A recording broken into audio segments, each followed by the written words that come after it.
자, 오늘은 시편 43편 5절까지 되어 있는데 같이 읽어보겠습니다. 시작. 하나님, 나를 변호하여 주십시오. 비정한 무리를 고발하는 데 송사를 변호하여 주십시오. 거짓을 일삼는 저 악한 사람들에게서 나를 구해 주십시오. 나의 요새이신 나의 하나님, 어찌하여 나를 버리셨습니까? 어찌하여 나는 원수에게 짓눌려 슬픔에 잠겨 있어야만 합니까? 주님의 빛과 주님의 진리를 나에게 보내주시고 나의 길잡이가 되게 하시고 주님의 거룩한 산 주님이 계시는 그 장막으로 나를 데려가게 해 주십시오. 하나님, 그때 나는 하나님의 제단으로 나아가렵니다. 나를 크게 기쁘게 하시는 하나님께로 나아가렵니다. 하나님, 나의 하나님, 내가 기뻐하면서 수군가락에 맞추어 주님께 감사하렵니다. 내 영혼아, 어찌하여 그렇게 낙심하며 어찌하여 그렇게도 괴로워하느냐. 하나님을 기다려라. 이제 내가 나의 구원자 나의 하나님을 또다시 찬양하련다. 아멘. 자, 오늘 시편도 고라 자손의 내 영혼아 어찌하여 그렇게 낙망하는가, 이렇게 똑같은 신앙 고백이 똑같이 나와요. 42장, 43장.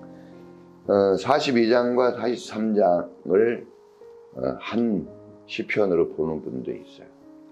자, 오늘도 내용은 환난을 당할 때 하나님을 찾고 하나님께 간구하는 그런 기도하는 시편 기자의 모습을 볼 수가 있습니다.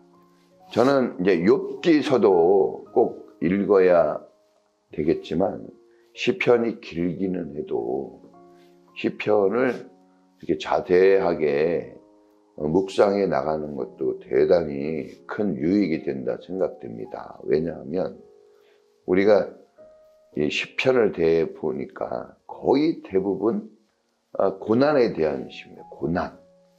악인과 의인을 딱 올려놓고 악인에 대하여 그리고 고난당하는 의인에 대하여 이렇게 대비해서 늘 보여줍니다. 그래서 하나님 말씀은 항상 적용의 말씀이 있잖아요.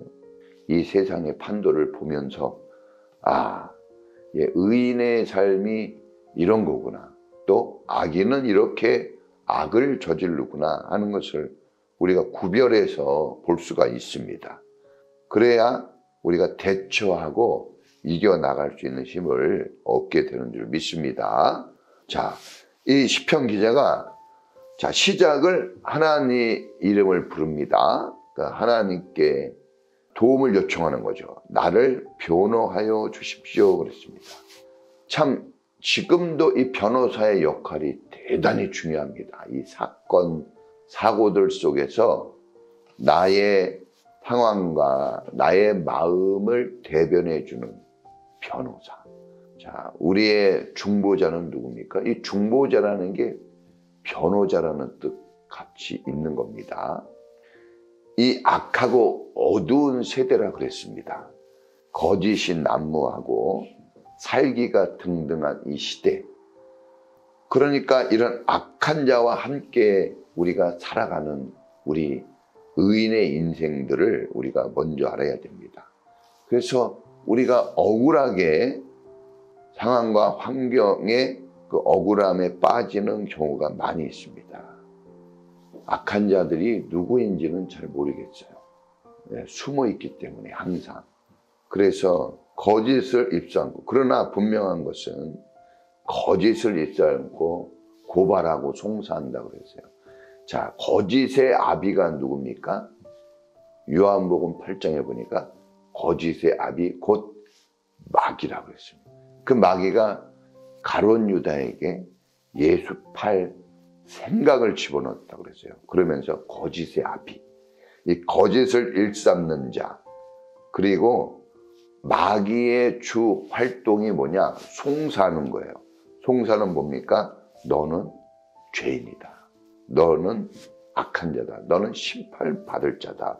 해서 낙심과 절망에 떨어뜨리는 게 악한 영들이 의인에 대하여 행하는 악한 짓입니다. 그러니까 이렇게 몰래 함정을 파놓고 거짓과 술수로서 미혹해서 함정에 빠지게 합니다. 믿음의 사람들을. 우리가 하나님의 은혜 속에 살아가지만 악한 영들의 도전이 엄청납니다. 그래서 영적 싸움이라고 에베소에 나와요. 영적 싸움. 그 믿음의 투구, 구원의 방패, 의의 흉배, 복음의 신, 성령의 검을 항상 우리가 무장되어져서 영적 싸움에서 악한 영들에 대한 싸움이라고 했습니다. 그래서 이런 싸울 준비가 되어 있어야 됩니다. 사도 바울은 내가 달려갈 길을 다 마치고 의의 싸움을 다 마쳤다. 사실 인생이 힘든 것은 이렇게 싸워야 하기 때문에 그렇습니다. 싸우기 위해서는 무장되어지고 훈련되어져야 됩니다. 그리고 힘을 써서 공격과 방어를 다 할 줄 알아야 돼요. 근데 우리가 그렇게 할지라도 우리가 억울한 함정에 빠지는 경우가 대부분입니다. 미혹과 유혹에 넘어가서 쓰러집니다. 자, 그럴 때 우리를 변호하고 우리를 도와줄 분을 이 시편 기자는 하나님이라고 했습니다. 하나님. 예수님은 우리의 중보자십니다. 우리의 중보자예요. 그래서 재판장과 우리, 죄인인 우리 사이에서 가운데 계시면서 우리를 심판의 자리에서 구원의 자리로 가도록 그 변호해 주시는 분이 누구냐? 내 편이 되어 주셔서. 변호사는 철저하게 자기가 맡은 재판받을 그 대상을 변호해 주는 거예요. 그래서 우리가 억울한 일을 당하고 힘들고 낙심된 일을 만날 때 우리를 거기에서 벗어나게끔 도와줄 분은 주님뿐이 없습니다. 할렐루야. 그러니까 우리가 이 시편 기자를 통해서 배울 수 있는 것은 우리의 삶을 건져내실 주님의 이름을 우리가 부르는 것이 중요합니다. 주의 이름을 부르는 자는 구원을 얻으리라 그랬습니다. 주님께서만이 우리를 보호해 줄 수 있는 힘과 능력을 가지십니다. 다윗의 고백, 그리고 오늘 고라자손의 고백도 여전히 똑같습니다. 나의 요새이신 하나님. 적들의 공격에서 충분한 방어가 이루어질 수 있는 그런 방어할 수 있는 나를 안전히 지킬 수 있는 그 자리는 어디일까? 이 세상에 나의 피난처가 있겠습니까? 우리가 어디로 피할 수 있겠습니까? 고난당할 때 내 마음을 둘 자리가 있습니까? 내가 억울한 일을 당하고 슬픔과 근심의 눈물을 흘리며 안식의 자리를 찾으려고 둘러봐도 사방을 둘러보아도 사실 내가 편히 앉을 자리는 없습니다. 있다면 딱 하나. 하나님, 우리의 하나님만이 우리의 안식처가 되시는 줄 믿습니다. 수고하고 무거운 짐진 자들아 다 내게로 오라. 내가 너희를 쉬게 하리라 그랬습니다. 여러분, 이 영적 전쟁의 삶은 정말 피곤하고 힘든 겁니다. 우리가 못 보고 못 느껴서 그러지 사실은 엄청난 고난과 역경이 있는 거예요. 이미 예수님께서 십자가에 피 흘리심으로 이미 싸우셔서 우리를 안전히 지키시기 때문에 우리가 이 정도지, 그러지 않으면 낙심의 나락에서 우리는 낭망의 깊은 수렁에 빠질 수밖에 없습니다. 자, 이 시편 기자가 자기가 지금 낙심에 빠져버린 겁니다. 주님을 의지하고 주님을 믿지만 억울한 상황 속에서 이 악한 자들의 그 거짓 속에서 빨려 들어가는 거예요. 여러분, 우리가 이 세상을 살아갈 때 잘 피해가고 잘 넘어갈 것 같지만 그렇지 않습니다. 사기를 당할 때 보면 이 사기꾼한테 홀랑 넘어가는 거예요. 이해가 안 되죠. 어떻게 그게 내가 이렇게 한 발 뛰어서 있을 때는 어떻게 그렇게 보이스피싱이나 뭐 이상한 그 거짓에 속아 넘어가냐 그런데 막상 내가 그 함정에 빠져버리면 쏙 넘어갑니다. 어떻게 할 겁니까? 우리는 지금도 사실은 유혹과 함정에 빠져 있을 수 있어요.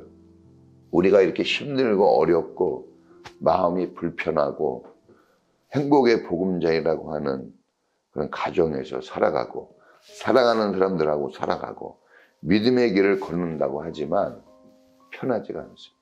불편하고 어렵고 신음합니다. 그것은 이 악한 자들의 거짓과 술수에 우리가 항상 도전을 받고 있기 때문에 그렇습니다. 그래서 우리의 입술이 하나님을 고백하는 것이 중요합니다. 할렐루야. 하나님만이 우리를 빛과 진리에게로 나아갈 수 있게 해줍니다. 이렇게 슬픔과 근심에 빠졌습니다. 너무나 어려운 상황에 처해 있는 거예요. 그래서 주님의 이름을 불렀는데 주님이 당장 도와주지 않는 거예요.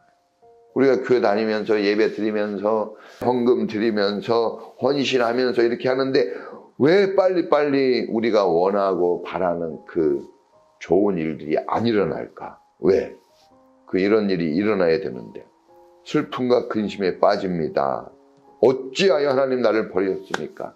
내가 잘못한 것도 아니고 남이 잘못해서 내가 이렇게 어려워져 있는데 하나님 빨리 나를 구원해 주셔야 되는데 어찌 나를 버린 자같이 내버려 두십니까? 하나님께서 우리를 때때로 버려진 것 같은 하나님이 내 편이 아닌 것 같은 상황을 허용하십니다. 저도 목사니까 뭐 많이 경험해 봤을 거 아니에요. 말씀과 안 맞는 상황이 정말 많이 나옵니다. 여전히. 과거에도 그랬고 지금도 그렇습니다. 하나님께서 정말 버리신 걸까? 라는 생각은 사실은 안 해요. 그러나 하나님이 너무 오랫동안 침묵하시는 건 아닐까라는 생각은 해봅니다. 좀 더 빨리 하나님의 역사를 펼쳐주셨으면 하는 그런 마음이 없는 건 아니지만 그래도 성경을 주시고 은혜를 많이 주셔서 하나님이 날 버렸네 하고 그 정도까지 낙심은 않지만 어쨌든 슬픔이 나를 짓누를 때가 많이 있습니다. 왜 하나님이 이렇게 고난을 허용하십니까? 고난을 허용하시는 이유가 있네요. 고난과 역경과 시련 속에서 이 3절이 나오는 겁니다. 주님이 빛이시고 주님이 진리이신 것을 그때 비로소 알게 되고 또 보게 되는 겁니다. 주님이 빛이시고 진리인 것을 알거든요. 그런데 우리가 고난당하지 않을 때는 주님이 빛이시고 진리이신 것을 머리로는 아는데 가슴으로는 못 느껴요. 이게 신기한 겁니다. 고난이 필요한 이유는 왜 하나님이 나를 울부짖게 만드시는가? 그것은 빛과 진리가 하나님이라는 것을 그때 알게 돼요. 그때 하나님께 손을 내미는 사람이 되는 겁니다. 하나님과의 그 친밀한 관계가 중요하다는 것을 알게 됩니다. 나를 이끌어 주십시오. 나를 보내서 나를 이끌어 달라고 합니다. 스스로는 우리가 억울한 함정에 빠지고 또 자범죄라고 그러죠. 알면 저도 빠져요. 모르면 저도 빠지고 억울하게도 빠지고 스스로 가지 않아야 될 길을 가면서 빠집니다. 우리는 여러 가지로 시험도 당하고 유혹도 당합니다. 다 이겨내야 돼요. 시험도 이겨내야 됩니다. 시험은 하나님이 주는 거지만 유혹은 마귀가 주는 거예요. 이것도 이기고 저것도 이겨야 될 줄 믿습니다. 다 이겨내야 돼요. 시험이라는 것은 그것을 통과하기 위해서 주는 거예요. 유혹이든 시험이든 다 통과해야 됩니다. 아브라함처럼. 그런데 그게 어떻게 이 통과가 됩니까? 빛과 진리가 되신 주님이 우리를 이끌어 주셔야 됩니다. 주님이 이끌어 줘야 돼요. 주님의 말씀이, 주님의 은혜가 우리를 그 자리에서 나오게 해주는 겁니다. 다른 방법으로는 안 됩니다. 스스로 나올 수 있는 방법이 없어요. 짓눌려 있기 때문에. 우리 짓눌려 있습니다. 세상의 것에 알게 모르게 쪄들어 있는 거죠. 벗어나기가 어렵습니다. 알면서 못 벗어나는 거예요. 들으면서도 나오기가 어렵습니다. 자기를 건져주실 분, 주님뿐이 없다는 것을 이 시편 기자가 깨닫게 되어집니다. 그러면서 자기가 하나님께 나아가 제사를 드리겠다고 하는 겁니다. 찬양을 드리겠다고 해요. 하나님과의 멀어진 관계. 자기가 유혹을 당하든 시험을 당하든 낙심하게 된 이유가 어디에 있습니까? 그것은 하나님과 멀어진 자기 때문에 그런 거예요. 주님의 제단으로 나아가 주님을 예배하겠다고 합니다. 우리가 일주일에 한 번 주일 예배를 드려요. 물론 새벽 예배도 있지만 주님께 나가는 이유는 내가 나간 게 아닙니다. 주님이 빛과 진리로 우리를 인도하셔서 나오게끔 하는 거예요. 할렐루야. 그러니까 우리가 이렇게 주님께 나왔다는 것은 주님이 내 편이라는 것이 확인되는 거예요. 나를 이렇게 나오게 하시고 주님을 예배하게 하는 이 힘과 능력이 내 마음에서 나왔냐? 그러지 않아요. 우리는 고난과 시련과 역경과 유혹 속에서 늘 갈등합니다. 하나님께 나갈지 안 나갈지, 내가 헌신을 해야 되는지 안 해야 되는지, 이걸 순종을 해야 되는지 안 해야 되는지, 우리는 수많은 갈등에 쌓입니다. 때때로 억울한 일을 당하고 때때로 시련을 당할 때 그 억울하고 시련 당하게 하는 주범이 나 자신일 수가 있어요. 외부의 적도 무서운 적이지만 제일 무섭다고 하는 적은 자기예요. 자기. 왜냐? 결국은 결정은 자기가 하기 때문에 그렇습니다. 그런데 시편 기자처럼 주님의 진리가 나에게 오면 보내달라 그랬거든요. 제발 나에게 보내주십시오. 그러면 자기가 주님께로 나아갈 수 있는 그런 힘과 길이 열려지는 것을 알았어요. 오늘도 이렇게 오신 이유는 주님의 보내심입니다. 할렐루야. 그래서 우리가 하나님을 예배하고 경배한다는 것은 여러 가지 확인이 되지만 정말 중요한 것은 뭐냐? 하나님이 나를 구원의 길로 이끄신 증거예요. 내가 예배하고 있고 주님께 기도하고 있다는 거죠. 그리고 내가 고난 속에서 나오도록 주님이 인도하셨다는 겁니다. 주님 앞에 나와 기도하고 예배한다는 것은 이미 고난의 자리에서 하나님의 진리의 자리로, 낙심과 절망의 자리에서 시편 기자가 얘기한 것처럼 구원과 찬양의 자리로 나오게 된 줄 믿습니다. 소망을 하나님께 두고 항상 하나님의 그 부르심과 인도하심을 듣고 믿고 주님께 나아가 승리하는 여러분이 되길 축원합니다. 자, 오늘도 기도하고, 이 기도하는 것 자체가 승리의 표시입니다.